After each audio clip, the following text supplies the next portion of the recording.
kabataan, noon, at ngayon. Maniniwala ba kayo sa kasabihang kabataan ang pag-asa ng bayan? Kung ang henerasyon ngayon ay mismong ang kabataan na ang sumisira sa kanilang sariling kinabukasan. Kung tayo ay magbabalik tanaw, noon, ang kabataan ay gumigising ng maaga para tumulong sa magulang sa mga gawaing bahay. Pero bakit ngayon? Gumigising na lamang dahil sa cellphone. Scroll dito, scroll doon. Hindi namamalayan na ang kanilang oras ay nauubos kakatutok sa makabagong teknolohiya katulad ng cellphone. Social media, dinadaingan pag may problema. Makuha lang ang simpatya ng iba, imbis na sa pamilya.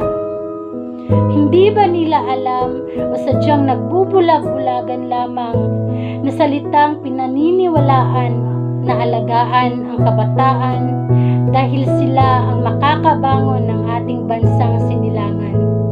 Ngunit sila, ang mga kabataan, ay may pakialam din ba? Noon, ang kabataan mapasailalim ng araw, laro sa kalsada kasama ang barkada. Labis-labis ang saya at walang pag-aalinlangan. Hindi namamalayang gumagabi na dahil sa paglalaro ng piko at sipa.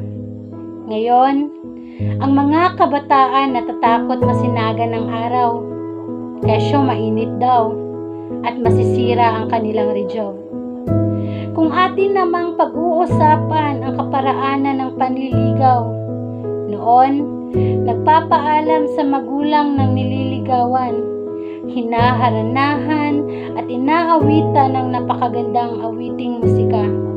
Pero, ngayon, isang send lang ng, "Hi miss, kumain ka na?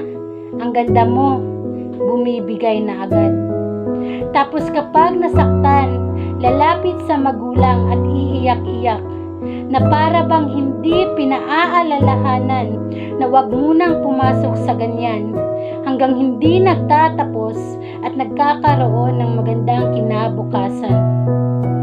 Kaya maraming mga kabataan ngayon na sa murang edad ay nagkakaroon na ng mabibigat na responsibilidad.